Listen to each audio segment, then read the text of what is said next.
Have you asked a question how to attract active followers? Then this video is for you. Stop chasing followers. Start attracting the right ones. You don't need more followers. You just need active followers. 10,000 silent followers won't grow you. 100 active ones will give you progress. Let's be honest, not all followers are equal. Some scroll, some watch, some like. But active followers, they comment, they share, they save, they respond, they build with you. If you want to attract active followers, here's what you need to do. Number 1, be clear about your message. Active followers connect to clarity. If your content is about content creation, progress, and engagement strategy, stay consistent. Confused content attracts confused audiences. Number 2, give value before asking for engagement.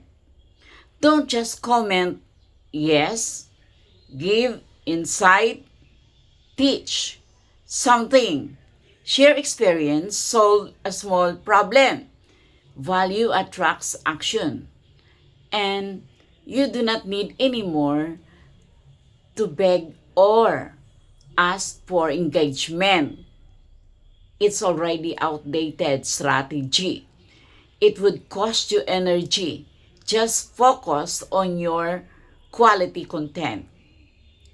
Third, use engagement questions intentionally, not random questions, strategic ones. Ask questions that really would make people think, reflect, or relate. Instead of nice or not, try. What's one strategy that helped you grow recently? Number 4, engage in real time. Reply fast. You do not need to make that comments on a credit line or I will be engaging you later in as much as I am busy now. No, no, no. That's not recommendable. Pinning truthful comments. Continue the conversation. Active followers stay where they are having a feeling of being seen. Number 5, show your journey. People engage more when they are seeing your process, not just results. Behind the scenes, your wins, mistakes, lessons. Remember, you don't build a strong community by collecting numbers.